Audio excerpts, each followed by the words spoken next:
Welcome everybody. This is the third OARC talk. I've been organizing a series of talks. I'm trying to organize a year's worth of talks every Saturday, the first Saturday of the month, before pub. More on that from Paul later on.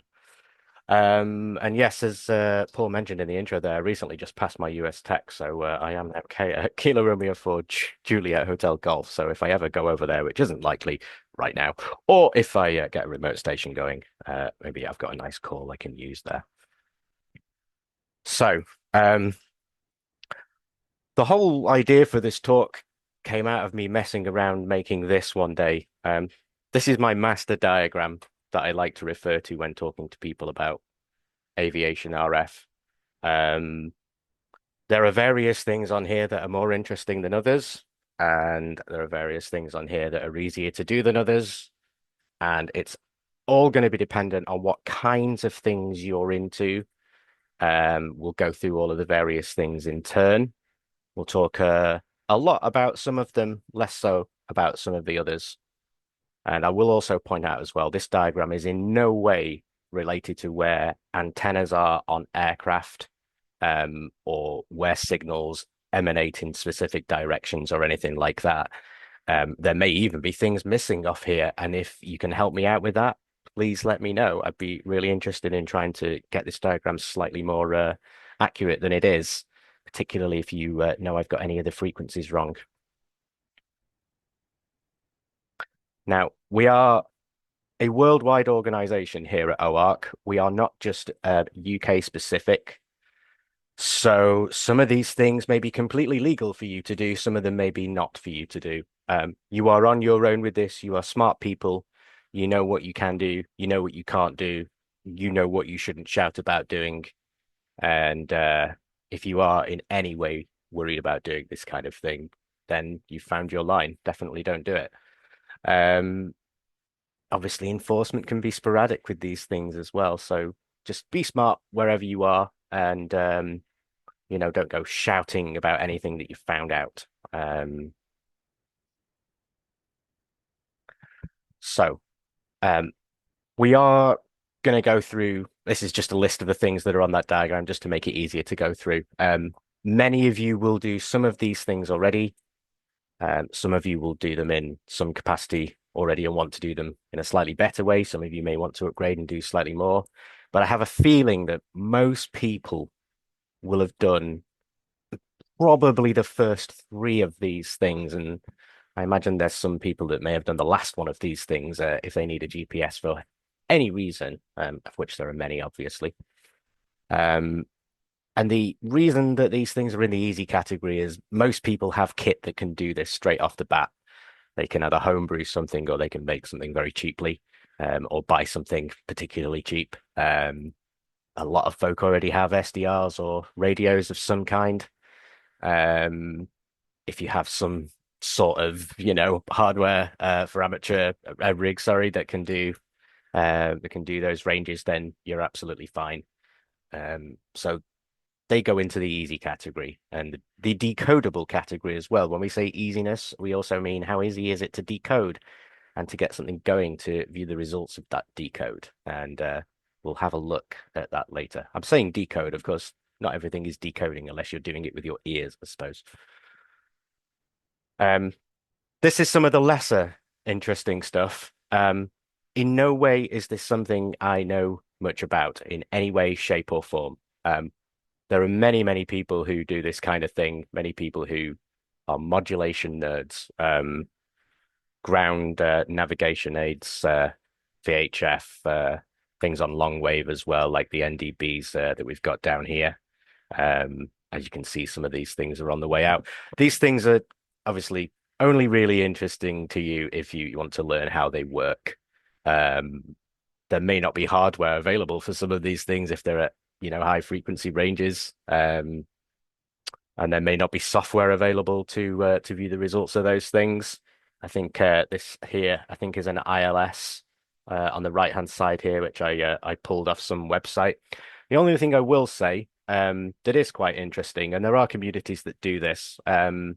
Anything with a Morse ID is slightly more interesting to listen to because you can identify it, you can locate it, and then, like we tend to do with radio these days, we can gamify it and see how far we can get. Um, I am really not going to say too much about this page. As I say, it's not something I'm particularly interested in. Derek, who is doing our talk in April, he's like a new radio dev. He might be a person to talk to. You may have to hunt on GitHub for some software to look at some of these signals. And you may have to compile some of your own stuff. I don't really know, but they are here for completeness because we do have to look at them. You can also see here, as well as the navigation aids, we also have things like radar altimeter, which obviously pings downwards, and we have the weather radar here as well, pinging forwards. You'll see those all again, the frequency ranges for some of these things on the same diagram, which we'll keep referring to as we go through the talk.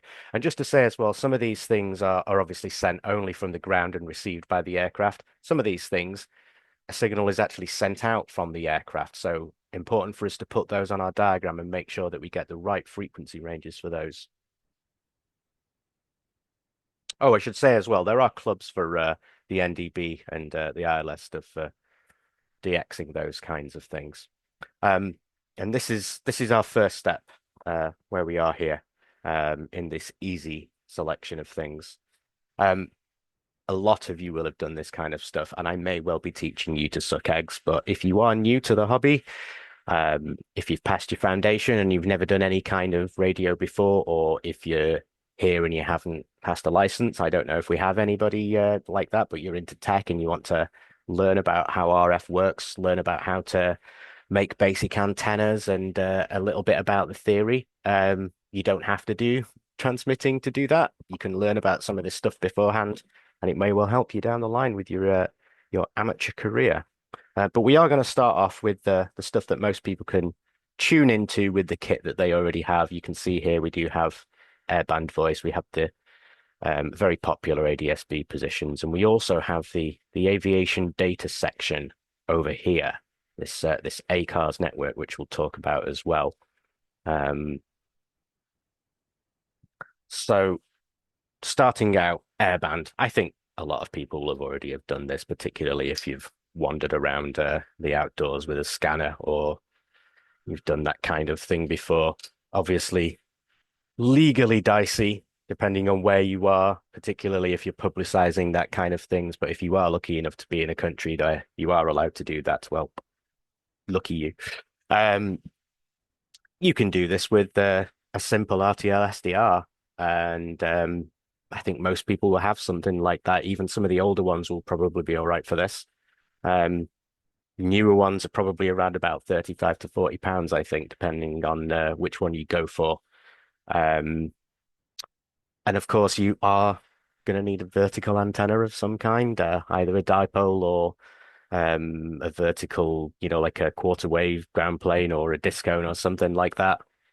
Um, if you're already a scanner person, you probably already have something. If you have an amateur antenna, well, that's absolutely fine for listening to something like that, even though it's out of band. The signals are massive and there's nothing in the way, as we will see with some other things later on as well. Um, Airband as well, being VHF. Coax isn't too important, depending on the length of your run. Obviously, if you're putting something up on the roof there, then you are eventually going to run into problems and may need to look at something other than RG58.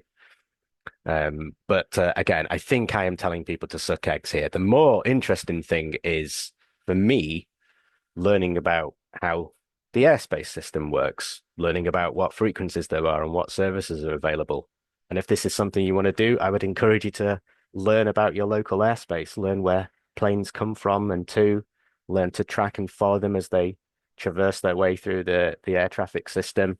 Um, I really enjoy that. When I've done that, I've sort of tuned into web SDRs and done that in other places. That's really nice. But there are communities available if you want to find frequencies for this kind of thing. Slash, there are countries where this kind of thing is slightly more open and things are more published. Moving on to the data side, we are going to look in more detail later on at the data side and how it goes together. And the reason we're going to do that, if I go back a slide, you'll see here I refer to this ACARS network, and it is a network. The planes have three different ways of logging on here. Actually, four if you split this into two, and we'll talk about that in a second.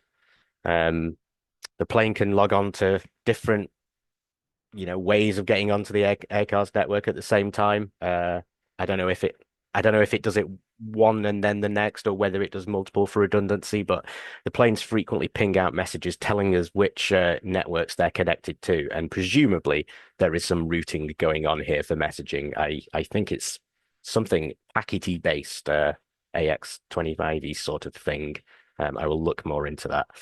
Um, but there is lots of applications available for decoding this kind of thing. It's very popular to do it with Raspberry Pis, but particularly at the moment, and I'm doing this as well, people are ditching Raspberry Pis for mini PCs. Linux is usually the more popular way, but there are apps available to do this on Windows and actually see the stream of messages coming through in real time. And what do we mean by messages? Well, we mean text messages between aircraft and dispatchers and companies. Air traffic control commands increasingly are being sent over data links rather than read up by voice by a person in a building. Well, it's still a person in a building. They're just not using their voices. And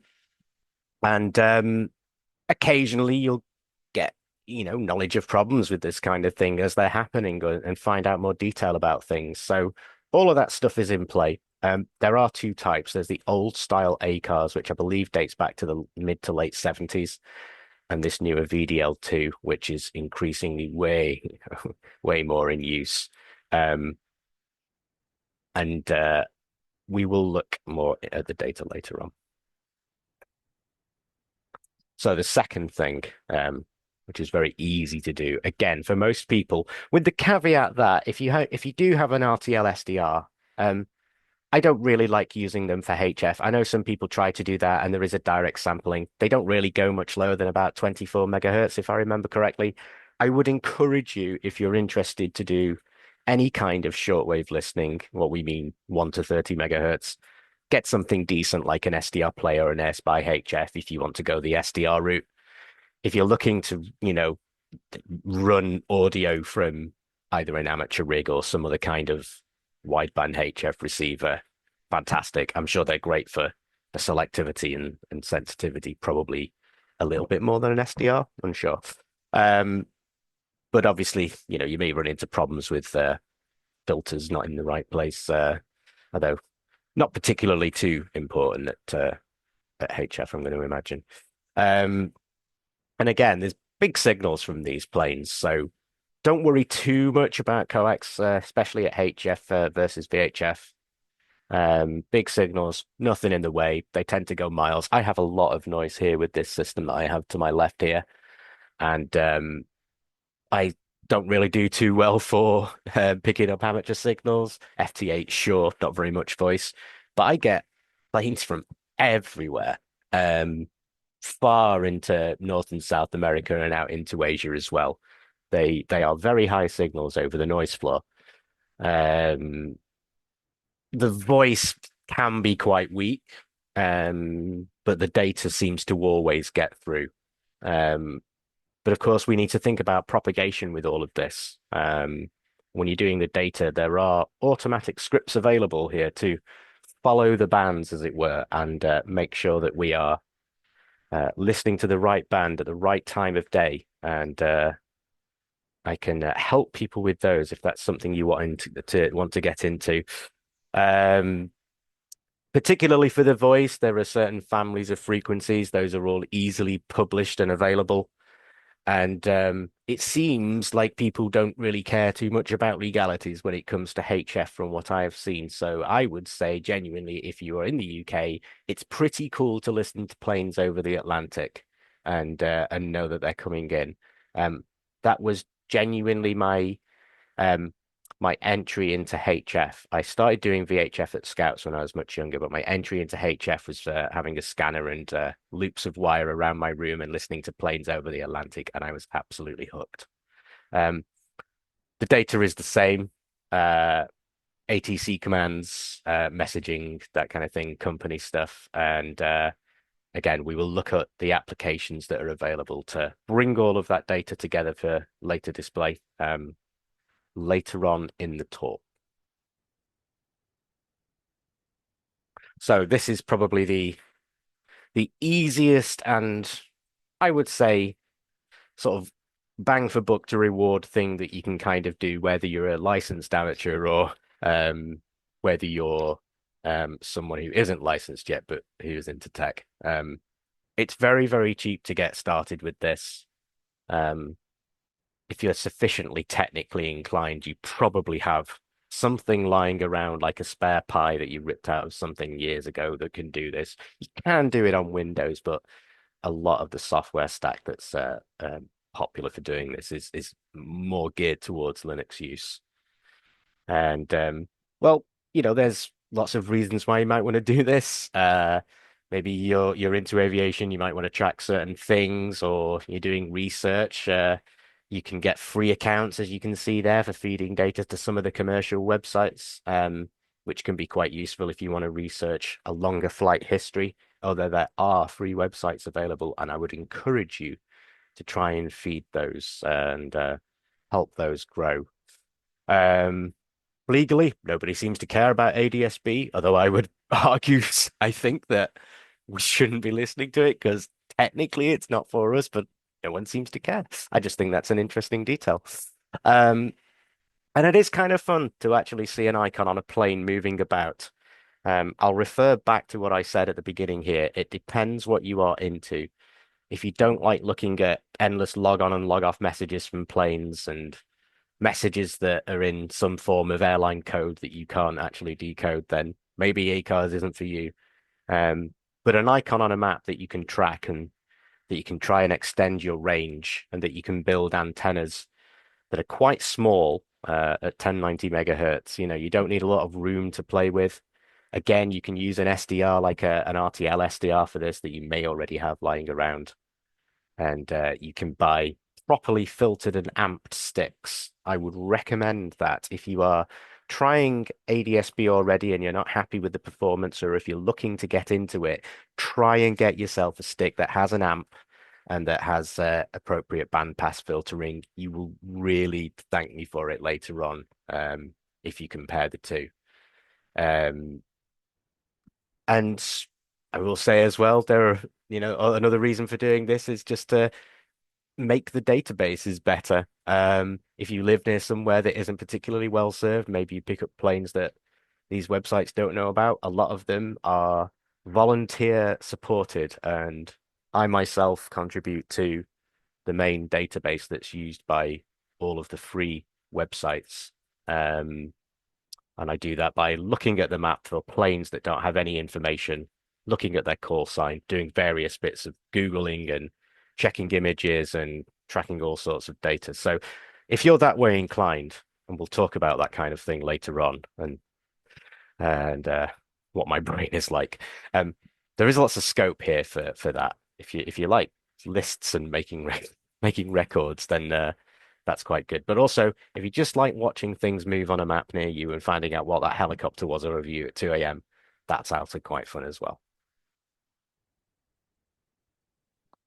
And of course, once we collect data, we can do interesting things with it, as I mentioned on the last slide. You'll see there were screenshots from the OARC ADSB aggregator. If you're unfamiliar, we do have our own small-scale ADSB aggregator here at OARC. It was born out of a conversation one weekend where I think it was Tom M0LTE wondered what kind of ground we could cover with just people inside OARC. So we span up a server over a weekend, and I took on the task of making it all work. And it has been running now, I think, for about 3 to 3.5 years. I'm very happy with it, and the fact that we've been able to do so much is really cool. Um, the current data archive is 160 gigabytes gzipped, and that's from about 70 to 80 people over the years. Um, so what can we do with that data? Well, Many of you will remember last year there was the awful crash in Washington where the military helicopter collided with the commercial aircraft that was on final two. I think it was DC National. I wondered how much that kind of thing happens in the UK. Um, and luckily, in the ADSB signal that comes down from aircraft, the TCAS state is actually sent down as part of that signal. Um, you can see where planes have been alerted to another plane in their presence. You can see the commands that have been issued to those planes, and there will always be opposite commands. So one will be asked to climb, for example, and one will be asked to lower. Sorry, Paul, you said something there. Yeah, there was a question in the chat for you, so I can either read it or you can check it yourself. You can read it for me, Paul, because I'm in full Uh, screen.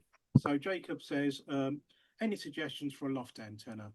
I have an RTL SDR version 4 and a Pi laying around, so might as well put them to use. Absolutely. I mean, you can probably just go and find yourself some VHF antenna, it doesn't particularly matter where it's centered, but you're going to want something, if you're into it, you can buy airband antennas is what I'm saying. If you want to get an antenna that you can use for other things as well, and I think if that's the Jacob, I think it is, I think you're amateur licensed. Maybe you just look at buying yourself, a nice 2 meter vertical, like a diamond thing that you can also transmit through, but you just use it on the side for VHF monitoring as well. That would be absolutely fine, and it would pick up most things, I think. Um, I will move on. Yeah, so I want to see how much this happened in the UK. So, yeah, very simple. Python scripting, feed all the data in, and I'm sorry to say I vibe coded this. I did use AI for this. I'm really not as good as a coder as I think I am, and I struggled for a lot of time. So I asked ChatGPT. I know. But I'm sure many people will be much better coders than me. You may have ideas for projects that you can do. I would encourage you to contact me. I have data available and things that we would like to do. Um, but as you can see here, we have this nice hotspot here. Now, with the caveat that this is down to the feeders that we have. Um, this is basically the most TCASy hotspot in the UK, and it's the Kent, Surrey, and Sussex Air Ambulance that I basically found to be the aircraft or multiple aircraft that seem to coincide with other aircraft the most, presumably on landing and taking off from Red Hill here. Um, but it was interesting, I thought, to do that kind of work. Another question, Paul. Yeah, this is a response in the chat to the question. So G0EEE says for ADSB, I use the one from Pi Hut for £25, 60 centimeter, 1090. He put hertz, but I think he means megahertz. Absolutely. I should have mentioned when I gave the previous answer, I was talking about the VHF side. I can't remember if Jacob actually specified what he was after. For the ADSB, that's an absolutely banger suggestion. That antenna is fantastic and it's an excellent price. And if you're looking for something to mount outside, absolutely go for it. You can DIY them as well if one is so inclined. What I'll do is I'll also find the link that G0EEE has put it in, and I'll post it Good in the idea. ADSB chat later. Thank you. That would be a good idea. And thank you for the suggestion as well. From I think it was G0EEE you said. Yes, good shout.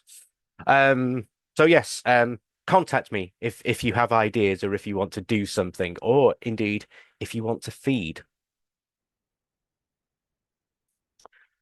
So we're back to our diagram.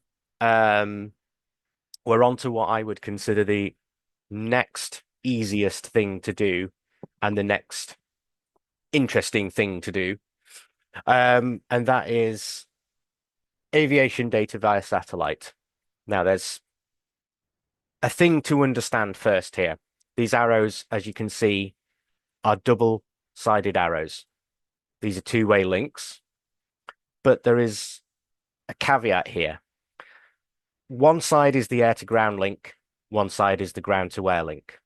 The ground-to-air link always comes down from the satellite at 1.5 gigahertz. The plane can transmit messages back up at 1.6 gigahertz. Now I'm going to commit a cardinal sin here, and I'm going to skip forward slides to this diagram here. In fact, I don't need to do that, do I? Because it's on here. I really am very slow today. But you'll also see here that we have this here. So this is the other way around. This is the air to ground. So after these signals have come to the satellite on 1.6 gig from the plane, they are sent down from the satellite in the C-band area, 3.6 gig. Now, those signals go up at 6.5 gig. We don't care about that. What we care about, because it's much easier, is listening to these 1.5 gigahertz signals. So keep that in mind. It's the ground to air. So no positions from planes is what that means.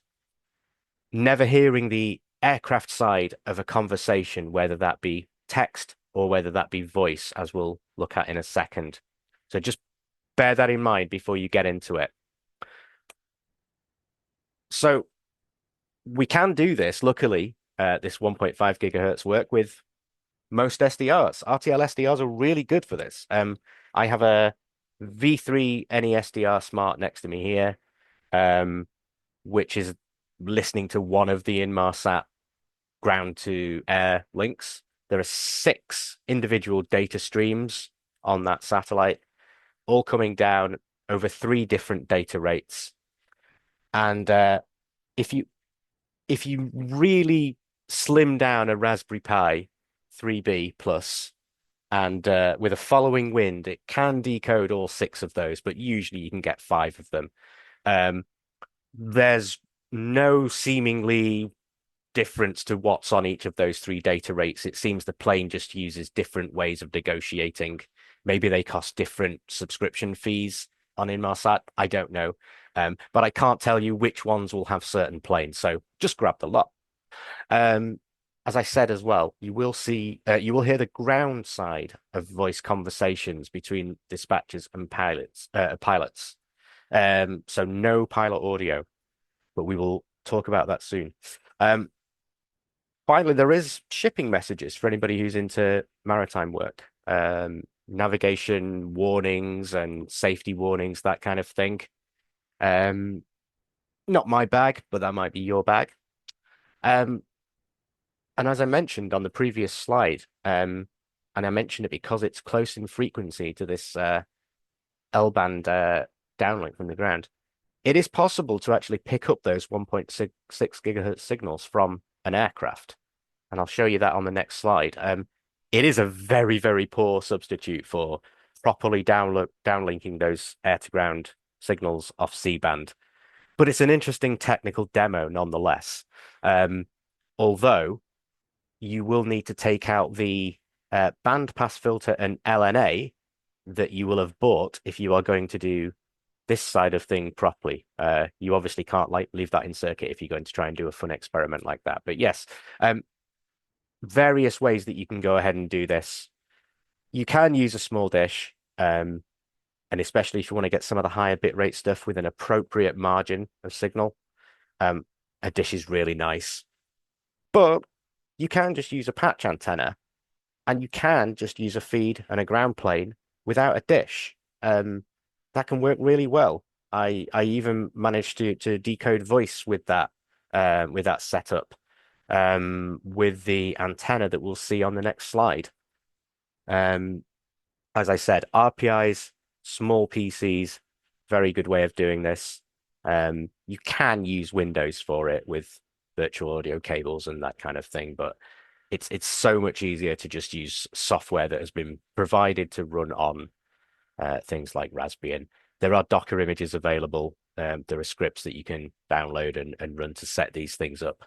And there are plenty of communities available as well. And as I say, LNA filter for best results. So again, this is going to be more of the same on this data side of things, text messages, air traffic control stuff. The voice, obviously, you may have a moral line about that kind of thing. I did it once and I don't do it anymore.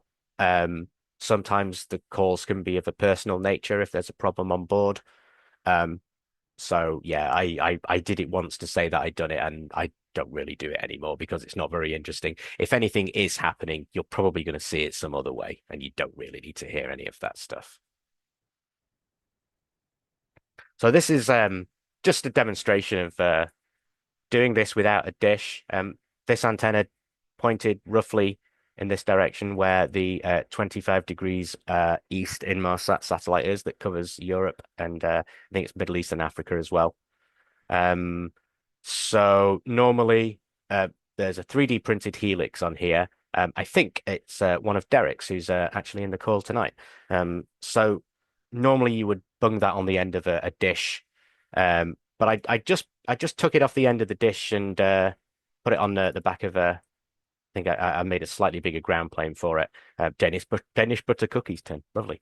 And yeah, that's pointing and decoding just fine. Um, but it is actually doing the 1.6 gigahertz here. So you can see here, I did just magically pull a plane uplinking to the satellite with a fairly decent signal and was able to pull stuff from it. So yeah, you can totally do this kind of thing without a dish if you don't want to get one.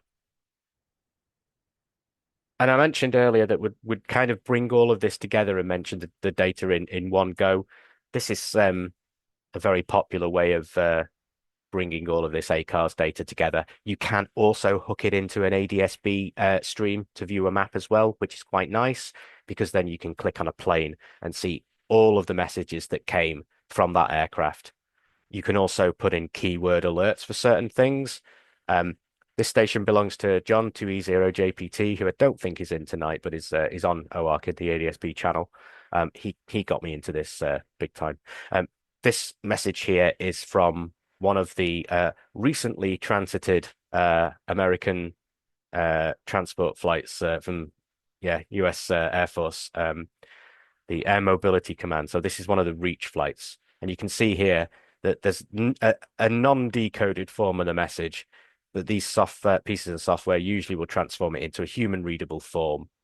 Although an incorrect tail or ICAO, I might add.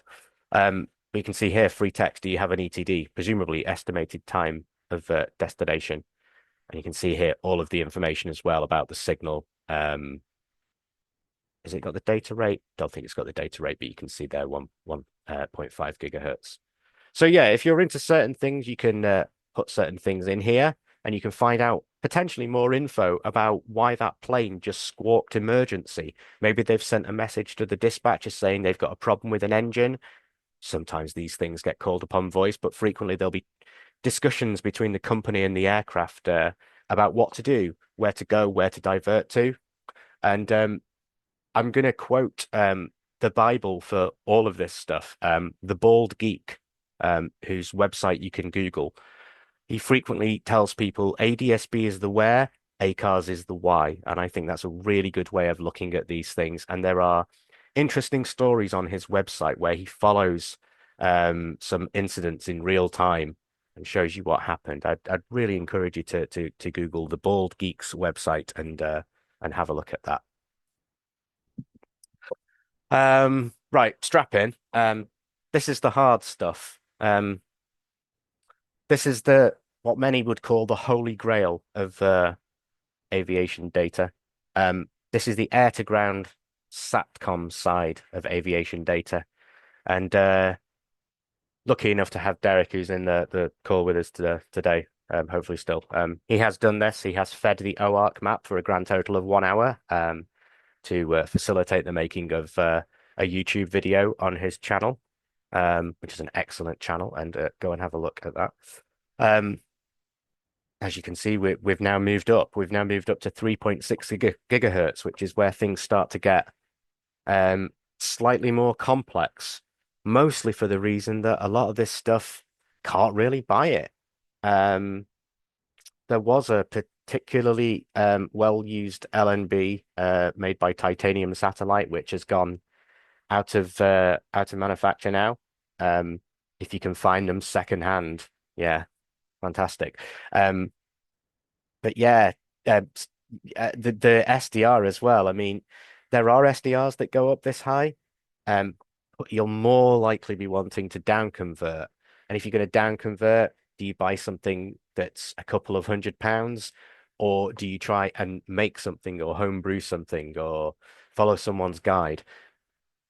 You also need really good coax, presumably, if you, especially if you're running at the end of the garden. Yes, it's 1.5 gigahertz, but some of these signals, I think the repeater on the satellite is a bent pipe. So depending on the level it came out of the aircraft at, you might not pick up everything from the satellite. So again, we're looking at good coax.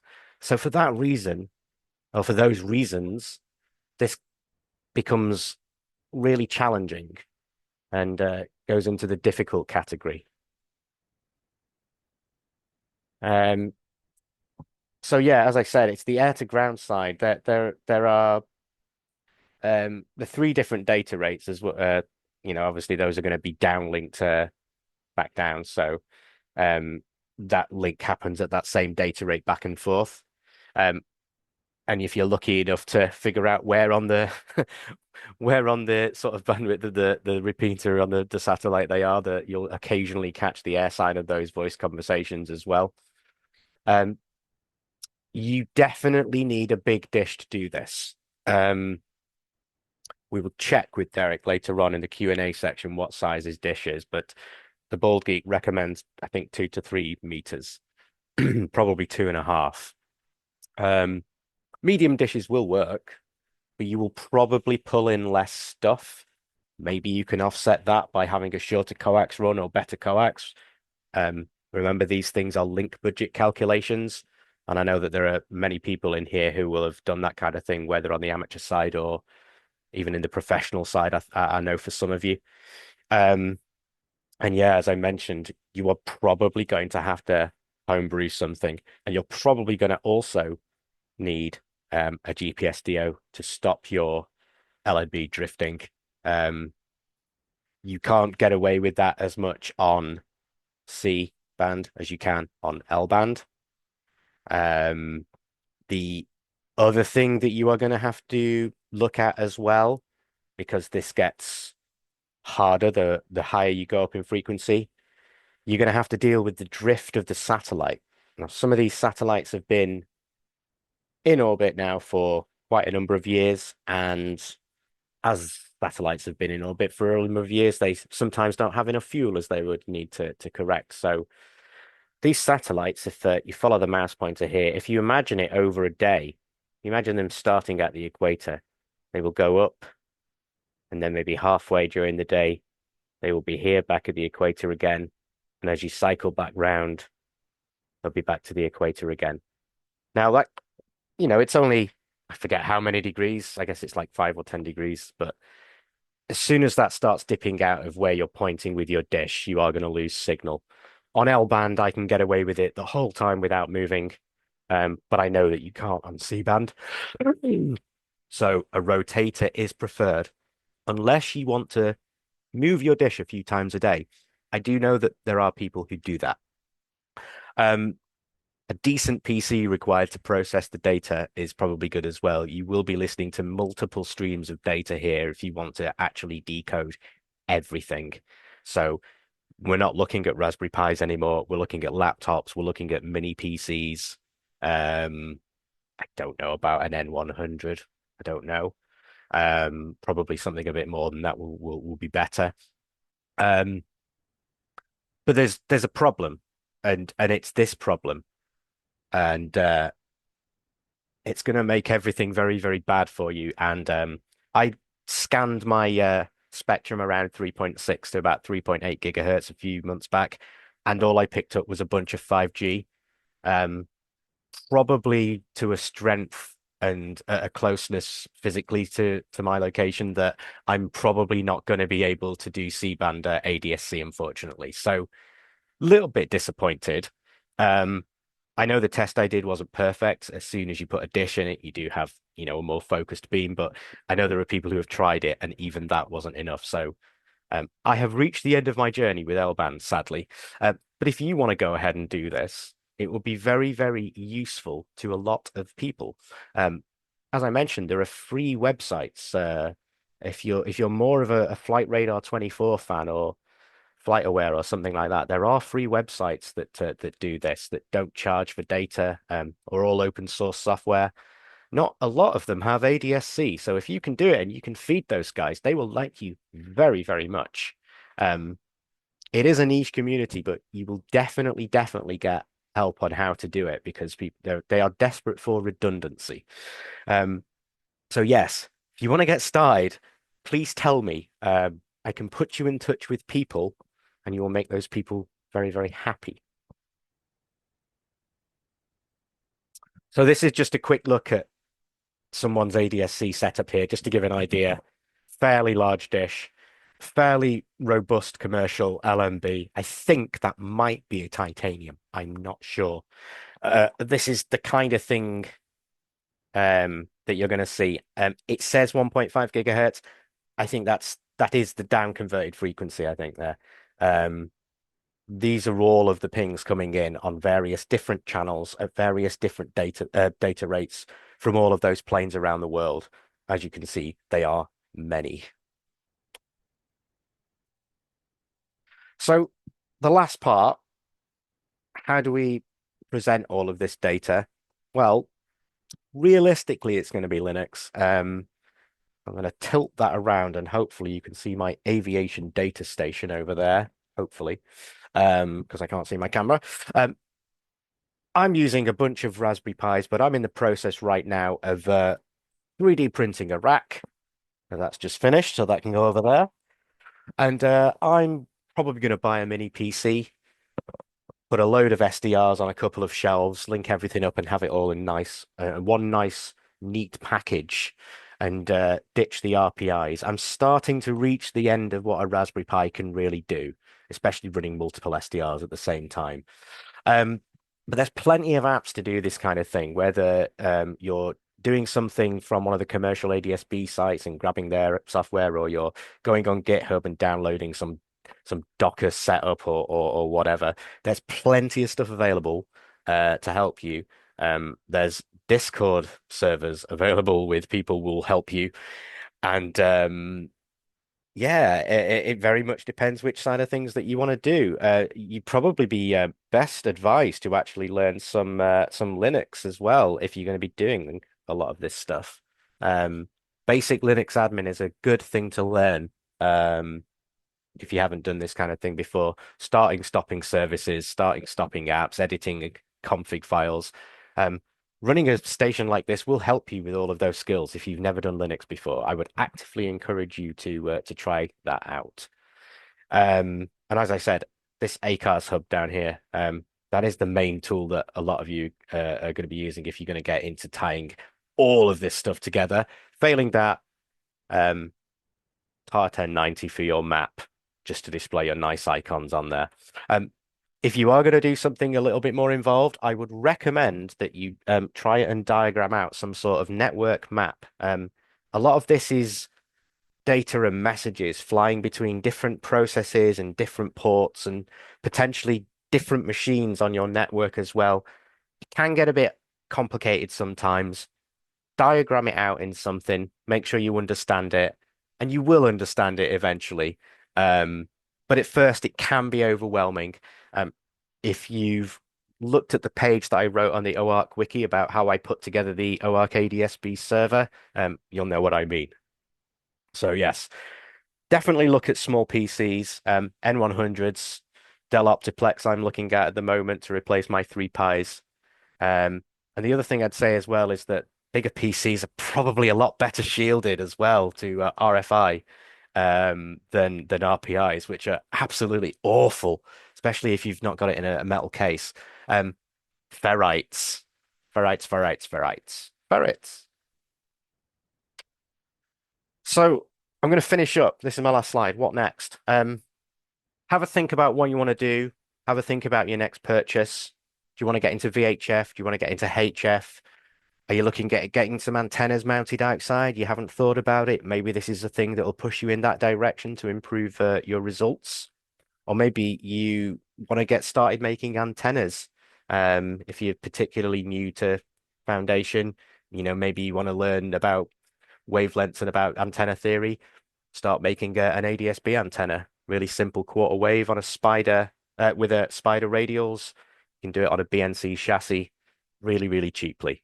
And you can learn a lot about antenna theory without transmitting, or start looking for that secondhand dish on eBay or on Marketplace. I was lucky enough to have one when I moved into this place, so I repurposed it from Sky to pointing at Inmarsat instead.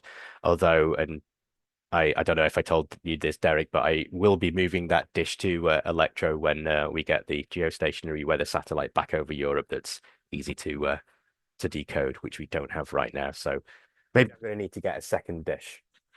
And yes, consider moving to the middle of nowhere if you want to do C-band, because that's the only way you're realistically going to do it. Um, and it can be really addictive as well. I would say I have a neurodiverse brain. I like looking at data. I like organizing data. That's why I do the database stuff. That's why I did the TCAS project. That's why I like working with the OARC DSB and with other websites that I do work with. I really enjoy it, and I'm learning a lot about aviation and the aviation world, and aircraft in general. So, um, I'm really happy that I got into it. And I would encourage you to do it as well. And that is my final slide.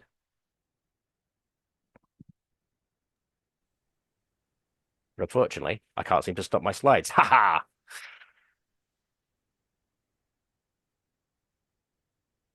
I should be back as well. Well, thank you for that, Mark. Um, You're very so, welcome. um, what we do is we record for a few more minutes while we do the Q&A, and then we'd stop.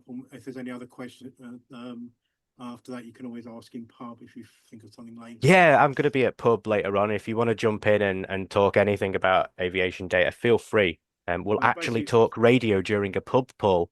yeah. So we got 10 minutes. So we're finished. We're finished at 8. I will have to head off for a few minutes, but Mark can take over pub. We're not going to run pub on here, so it will be on Discord. It just seems to work better for our flow. Okay. Did I see someone had put their hand up, or is Yeah, there I any wasn't seeing. questions? Yeah, feel free to unmute if you want to, or bung something in the chat if you don't want to. That's also absolutely fine. Actually, three more comments. Let me just have a quick look. I love ADSB and the likes of AirNav gives you a business account for using our data. Yeah, they do, but I mean, Oh, can they're I just sort of add one thing before go you for it, carry on? Paul. Go on. Also, Flight Radar 24 does the same thing because when I'm back on, I'll Yeah, be doing that. I'm in two minds about this, and there's a lot of people in the ADSB world that agree with me, particularly the people who run the free the free websites. Ultimately, what made me stop feeding all but one of them was that they are big corporate interests. Who's to say how much your data is really worth versus what they're charging? I've seen what some of the websites charge for some of the emailed in requests that they ask for. I want 5 planes. I want to look for a year. Thank you. That's £20,000, please. Now, dollars, sorry. Now, I don't know if you feel that the feeders on the ground that covered those 5 planes, whether their work was worth $20,000. Um, versus the amount of the business account that they get back and versus how much they are going to use it versus people that are willing to pay money to use it. Also, you might not like feeding to a site that's funded by weapons manufacturers. I've heard that argument.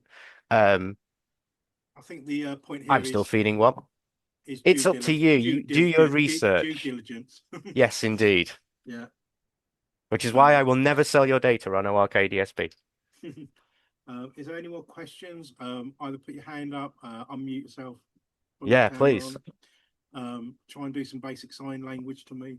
I'm slowly trying to learn it.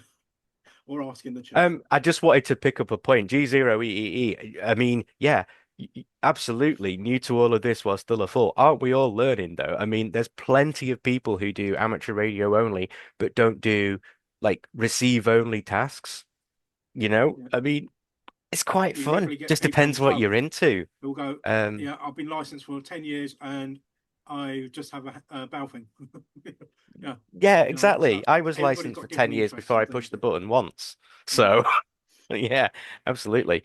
Um, Okay, I'll ask one Yeah, more. Is there any other I questions? suspect a lot of people do ADSB or the VHS stuff, so perhaps there's not as many questions there at all. Oh, Derek, if G you're still G on the sorry, call, how go on, Paul. G0EE has just put smiley face 100%. I went from foundation to full in 7 months, all because someone told me I would fail the foundation. I love that. Sorry, I lost my internet for a bit there. Derek, how big was your dish if you're still on the call? Just remind me. Yeah. Do you want me to be in voice? Yeah, sure, go ahead. I don't mind. Okay. Yeah. Can we So also get Derek's link? Because you mentioned the YouTube before we Yes, disappear. absolutely. If you can also post okay. that, Derek, please. Yeah. Yeah, Sure. I'll send it. I'll send it in a minute. I'll just want to answer. Uh, the dish that I used for C-band to feed the your tracker was 2.5 meters. So that's what, like 7 feet. yeah, And absolutely. yeah, I would agree that the minimum required size is probably around 2 meters. I did some experiments with small aperture antennas with 80 centimeters. I was able to get some very sporadic ADS-C decodes from AlphaSet, but there's no margins. It's not really operationally useful. I don't know how to put it better. Yeah, I know what you mean. I know what you mean. Very much so. I think you miss so much that it's not worth doing it unless you're going to do it well. Um, Yeah. you can get like a meter and a half. Okay, I would probably do it if I can get a meter and a half, but the 5G has put paid to that. So, yeah. Yeah, the choice of the LNB is also critical, I think, because even the titanium LNB, and I have one, the PLL version, which is regarded as being Mm, really good. yeah. Relatively, it is really good for like TV reception, which is what it was made for, but I still think there's a lot of performance left on the table. So probably if someone can build a better LNB in a That would be great. sense, in the sense that people build custom LNBs for like X band where they're Yeah, satellite, absolutely. I Some think reference you design could that we can shrink all. the dish even more. Yeah, Mark, it's a stupid enough project. It's something that could have happened in OARC. that would be good. Maybe we can make a station. That would be awesome. We've had a couple of Um, actual physical projects happen within OARC, so we do very well at projects at OARC. Maybe this is something that we can sort of do. But I will say, don't be put off, just because you can't do the C band, because you can't see the air to ground side from doing L band. Sometimes you can understand what's going on from context. Yeah. So you see a reply from, you know, dispatcher saying, can you make whatever airport? I think there's something going on, right? So just because you don't see those replies, yeah, it sucks, but you do get some sort of context sometimes, I would say. So it is interesting. Yes, Chris. He says to shreds, you say. Um, yeah, absolutely. So you can pick up on info, even if you are only getting one side.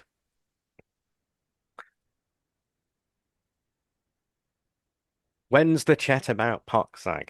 Well, listen, anyone wants to do that. Don't do it in this country, that's for sure. As I said uh, with all of this stuff, you are on your own. we will say there is a POXAG channel for OARC. Yes, for actual I should Poxag actually use. pay That would I should be, actually page about I should have done the page about the talk. I can always do it later to say the talk is up. yeah. Um, Yeah. Poxag amateur talk would be lovely.